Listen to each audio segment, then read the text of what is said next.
Hi, all of you. Hello, everyone.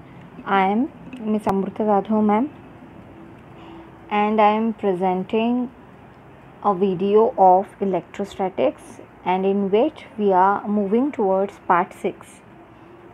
I hope you all have seen all the parts, all 5 parts, inside which many concepts which are related to electrostatic have been covered.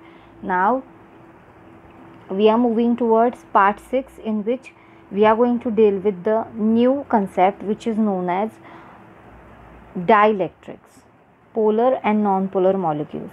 All right, so let's move towards today's lecture, and before moving towards, we are going to revise what are the things which we have done in the last lecture. Okay, so here are the points which we have done in the last lecture. We have seen 3 points, and we can say 3 derivations, amongst which first one is potential energy of single charge in an external field. Potential energy, we have seen two kinds of potential energy derivations, in which first one was in the absence of external field, and then we move towards the potential energy which is in the presence of external field. And by studying all this, the final formula which we have got was potential energy is nothing but Q into VR, right? That was the formula which we have derived for single charge. Now, what happens when we consider two charges? This is for single charge, right? But what happens when two charges are come in contact and we have to calculate the potential energy for it? We have to consider both of them, and to consider both of them, we must have to consider the total work done in assembling the both charges. So by concluding that, we have derived the formula which was, if only two charges are there, which was Q1 VR1 plus Q2 VR2 and plus the work done which is between them, that is nothing but the energy which is Q1 Q2 upon 4 pi epsilon 0 into what? Into R12, because distance between Q1 and Q2, that must be come into consideration. So this is for two charges. And then we have studied potential energy of dipole in an external field. What is the meaning of dipole? Dipole means when two equal and opposite charges are separated by some distance which is 2L. That is called as electric dipole. And when this electric dipole is come into external field, what exactly happens to it? It rotates. It rotates with an angle. So this we have seen, and when it rotates, it does some work, and that work done is converted into potential energy. So we have seen even for the dipole, and that was PE into bracket cos of theta 0 minus cos of theta. This theta 0 is nothing but when the dipole is moving inside electric field, we have to consider the angle. So that may be pi by 2, that may be 0. When it is pi by 2, when dipole is perpendicular to the electric field, it gets pi by 2. And when the dipole is parallel to the electric field, it will get 0. So we have seen two cases also by using these angles.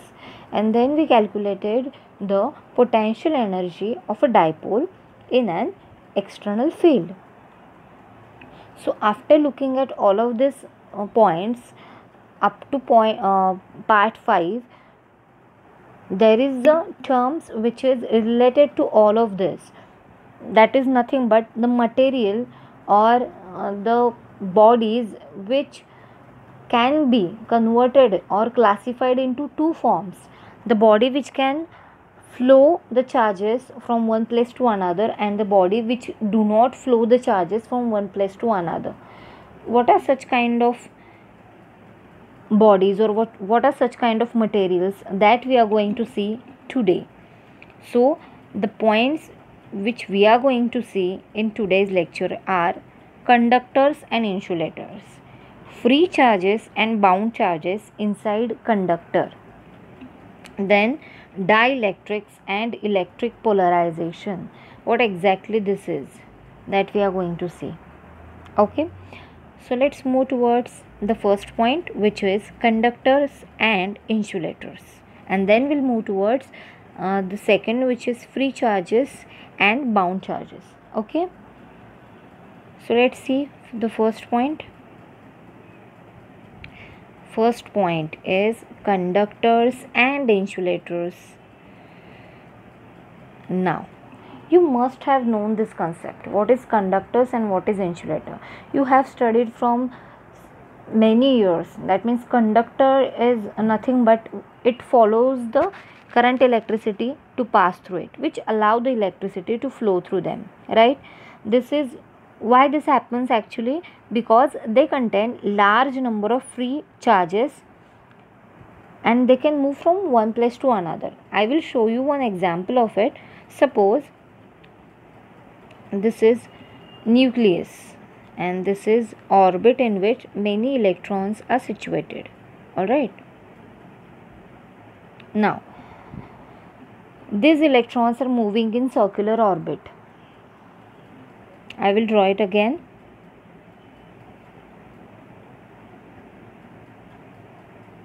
This is nucleus having positively charged, and these are the electron which are negatively charged. Obviously, I am not taking example of anything, any metal. I am just showing you. So when these electrons are moving or roaming in a single orbit around the nucleus, there must be some force between nucleus and the electrons, right? They are closely bounded towards the nucleus. Then and only then they can move in a single orbit. But what happens when external field is applied near to this? What will happen to this? Suppose I am putting a charge over here. Number of charges come into contact, that is external field. If this comes in contact with such kind of atom, what happens? This negatively charged will not go towards this. Why? Because it is very much bounded towards the nucleus. There is large amount of energy or large amount of force between nucleus and electron. But when this external field get larger amount of force than the nucleus, what will happen to the electrons? They will obviously move towards it. But when the external field having force, external field is having force greater than the nucleus, then only this will move towards this, or that will move towards the another atom. This will go towards the another atom. But when this happens, when the external field is very high, then only it will move. So when they are moving towards the another atom, that get free. All right, so when it free from the orbit, that will conduct electricity. So this kind of material is known as conductors. And when they are not moving from the orbit to another orbit, whatever external force is applied to it, when they are bounded to the nucleus only, so that kind of material are known as insulators. So this is the basic difference between conductor and insulator in case of charges or motion of charges. Okay, that means when we consider conductors, these electrons are loosely bound to the nucleus, right? But when we consider insulators, all these electrons are very much strongly attracted towards the nucleus. So that's why they do not move from their orbit. They will remain in that orbit. So that is nothing but the concept of free charges and bound charges. Alright, we are going to see this in next also, but this is the basic difference between conductors and insulators. Alright, Now, the human body, or we can say earth or animal bodies, all are conductors that can conduct electricity, and even they resist. Okay,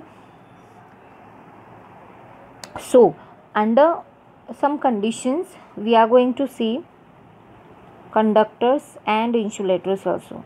So let us see some conditions or some properties of conductors. So here are the points which we have discussed right now. The first point is conductors are materials or the substances which allow electricity to flow through them. This we already know. Then this is because they contain large number of free electron carriers, and in metal the outer orbit or outer electrons are, as we have seen, loosely bound to the nucleus, so they get free to conduct. So this is nothing but conductors. Then under electrostatic conditions the conductors have following property, and this property we are going to discuss. What are the properties? First property is here. First property is, in the interior of conductor net electrostatic field is zero. As we have seen, nucleus is at the center and electrons are around the nucleus, right? There is a force between nucleus and electrons, but in case of conductors what happens? They got free from the orbit. So what will be the electrostatic field inside it?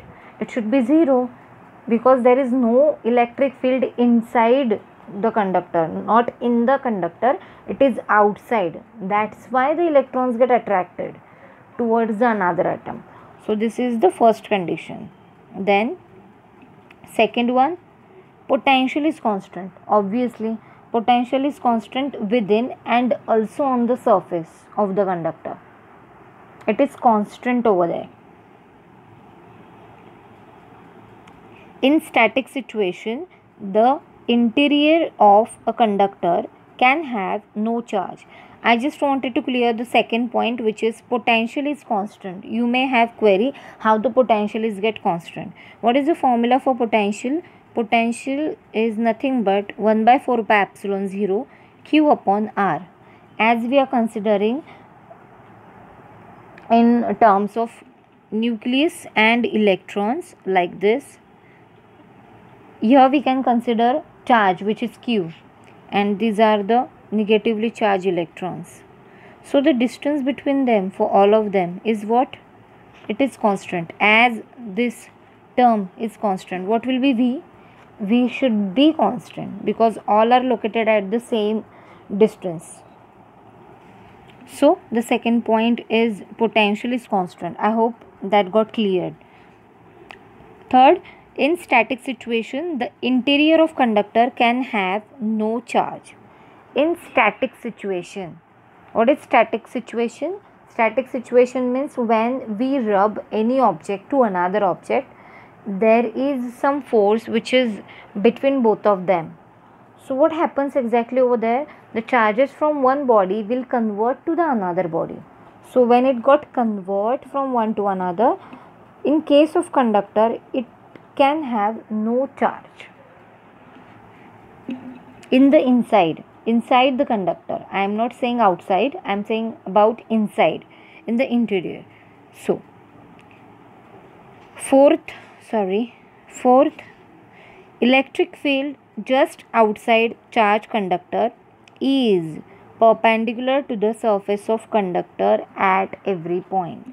This is really very important characteristic or property. The electric field which is outside the conductor is always perpendicular to the surface of conductor, that may be located at any point. So at every point electric field should be perpendicular to the surface of conductor. That should be 90 degree normal to the surface. Alright, next point is surface charge density of conductor could be different at different points. Could be, it is not show. What is sigma? That is surface charge density. It is nothing but q divided by area. So this may differ at different points. That is the main difference in surface charge density. Now, as we have already seen what happens when external field is applied to any atom which is having electrons and nucleus. What happens exactly when electrons are loosely bound to the nucleus? They will get attracted towards the external field, and the point when they got attracted towards the external field, that charges are known as free charges. And when they are bound to the nucleus only, they do not go to the outer surface to the another atom, that is known as bound charges. Now, when you will get the free charges and when you will get the bound charges? Answer is, in case of metal, that means in case of conductor, you will get free charges, and in case of insulator, you will get bound charges, right? So this is nothing but the point. In metallic conductors, the electrons in outermost shells of atoms are loosely bound to the nucleus and hence can easily get detached and move freely inside the metal. So when external field is applied, they drift in the direction of opposite to the direction of applied field, and these charges are called free charges. They got free from the orbit, so these are known as free charges. And the nucleus, which consists of positive ion and electrons of the inner shell, remained held in the fixed position. The nucleus do not allow the electrons to go to another place. So that kind of or immobile charges are known as bound charges. In electrolyte or in electrolytic conductors, positive and negative ions act as a charge carrier, but their movement are restricted when in electrolytic conductor only.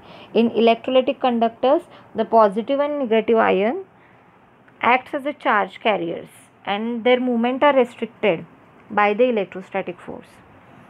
Alright. Now what happens in case of insulator?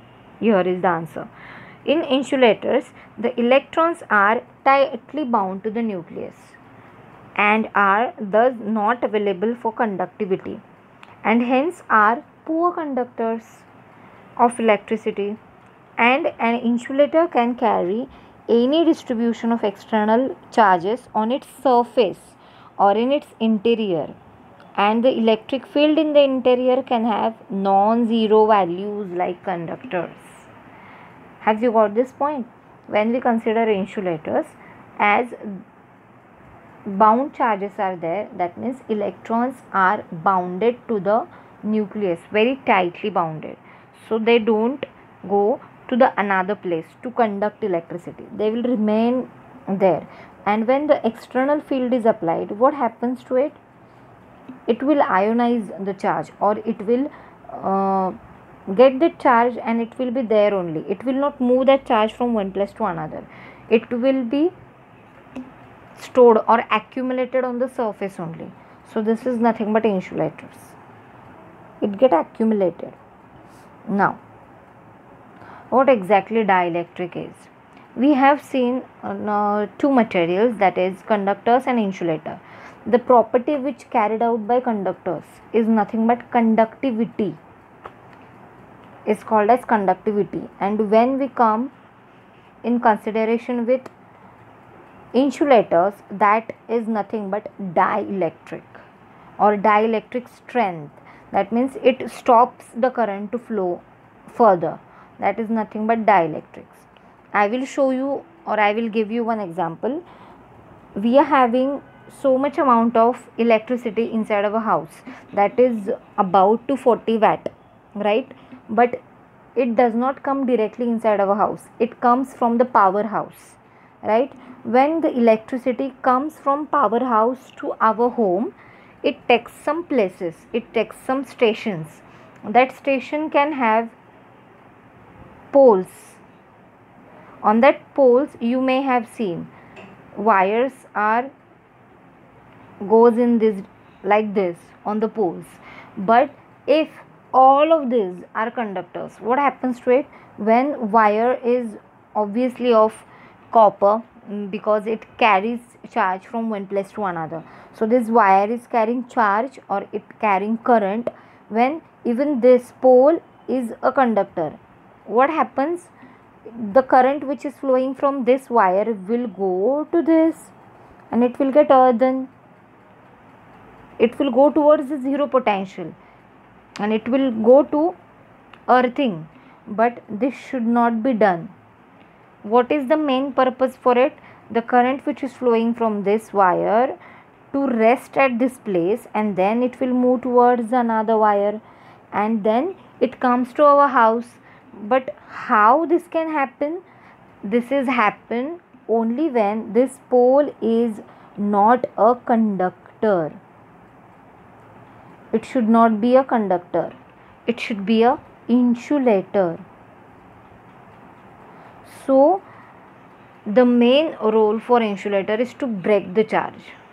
Now when this is of insulator, what happens? The charges or the current which is flowing from this wire will stop at this surface. It will store electric energy and then it will move forward to the another pole, and from transferring from pole to pole, it will come to our house.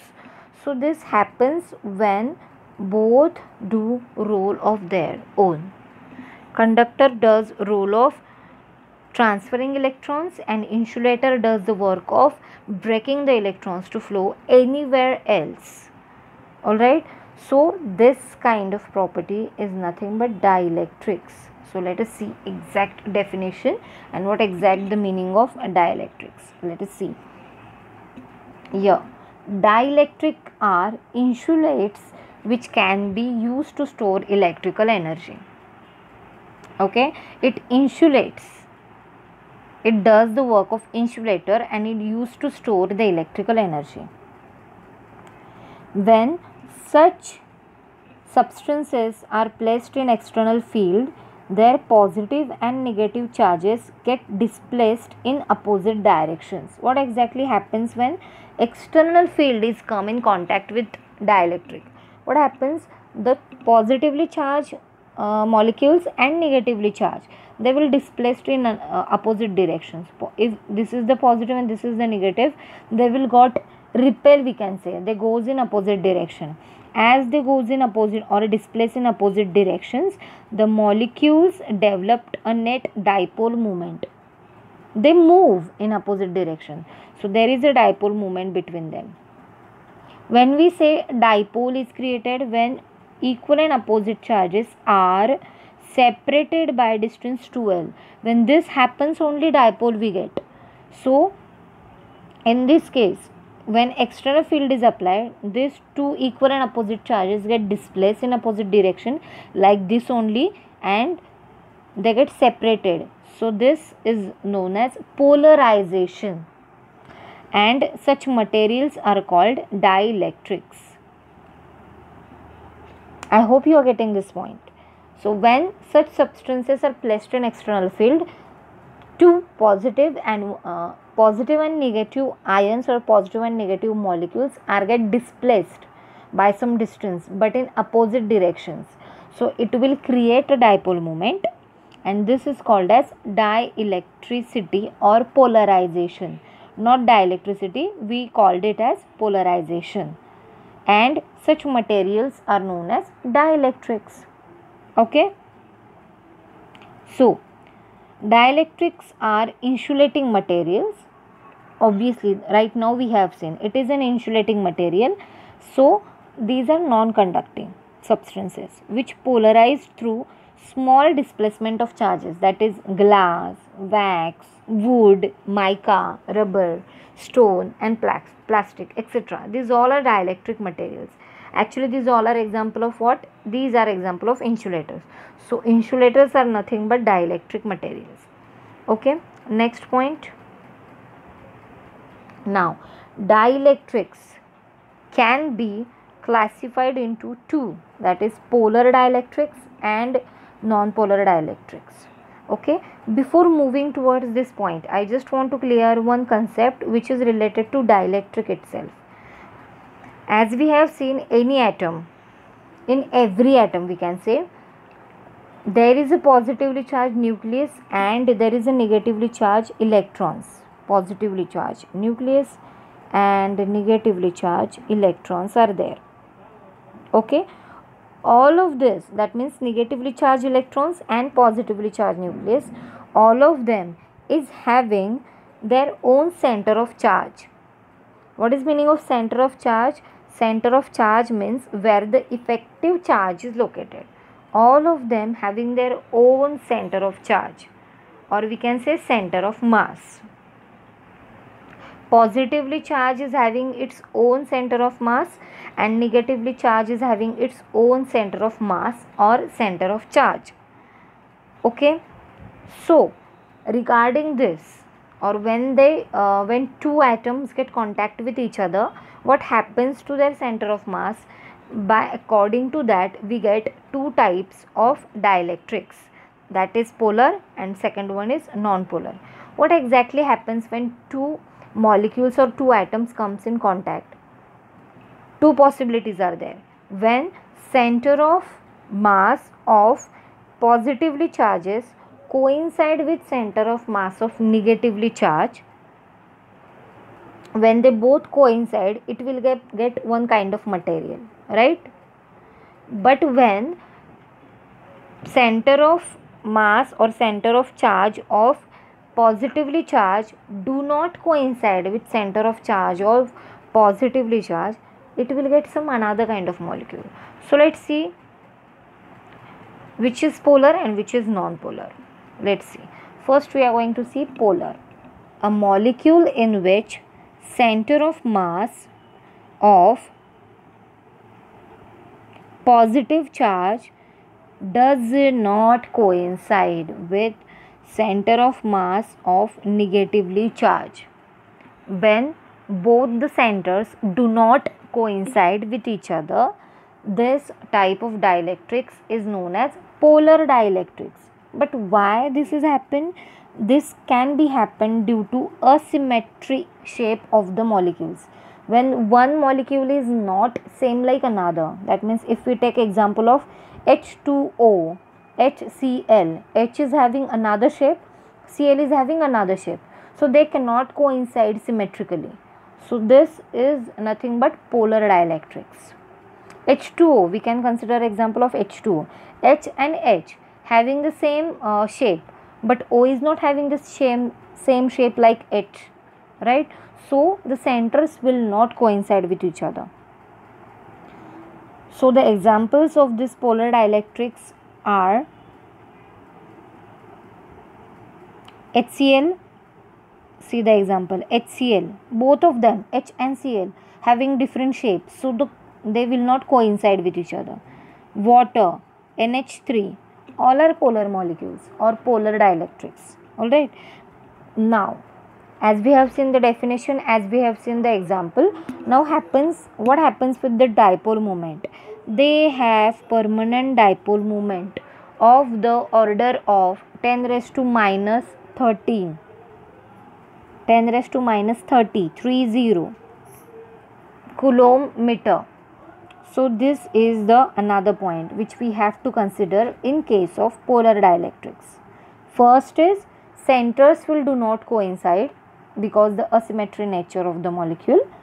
Second, they have permanent dipole moment because they get displaced, and it is of the order of 10 to the power minus 30 coulomb meter, and they act as a tiny electric dipole as the charges are separated by small distance. Right now we have seen they got separated from some distance, so it will create tiny dielectric or tiny electric dipole they can act as. Okay, so this is all about polar dielectrics. Now let's see what happens with non-polar. It should be exactly opposite. First point, in a molecule in which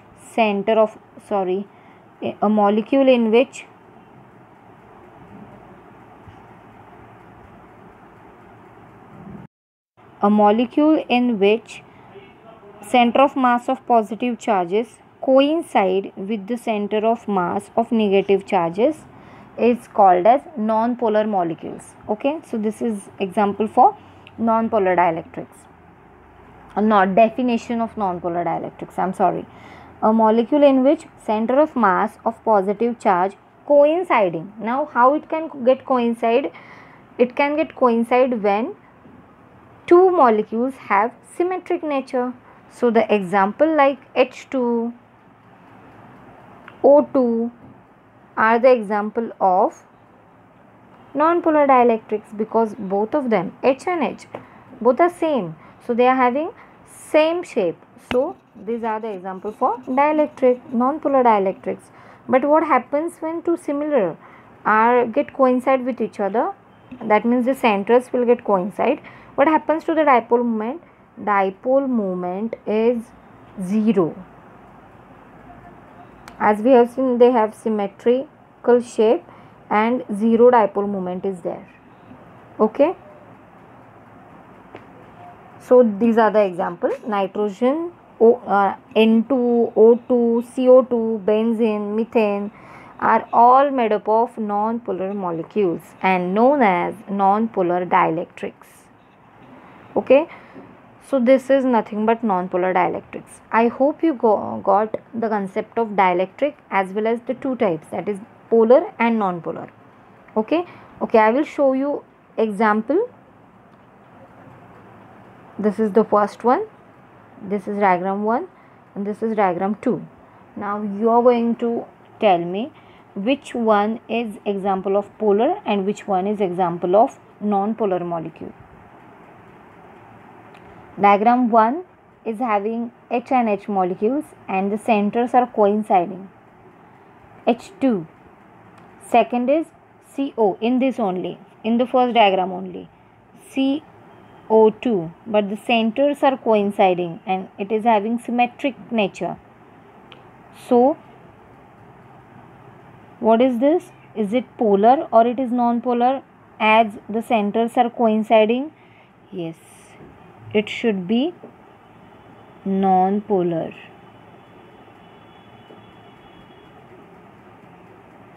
So the diagram 1 shows you the example of non-polar. And what is the second example? So here is the second, in which H and Cl, they are not coinciding. That means the centers are not coinciding and they are creating some dipole moment. So here you can see P bar is there, dipole moment is there. So as dipole moment is there, this is example for polar molecule. Okay, so answer for this is diagram 1 is non-polar and diagram 2 is polar. This is polar and this is non-polar. Am I right? Yes, I am right. Okay, so I hope you got the concept about conductors, insulators, then free charges and bound charges, and then polar and non-polar dielectrics. Okay, so this is all we have done in today's lecture, which is this. And the second point, dielectrics and electric polarization. So this is all for today. I hope you got all the point and I hope you understood all the video. Sorry for the inconvenience which is happened in between the video. Please ignore, and thank you so much for watching all the video. Thank you.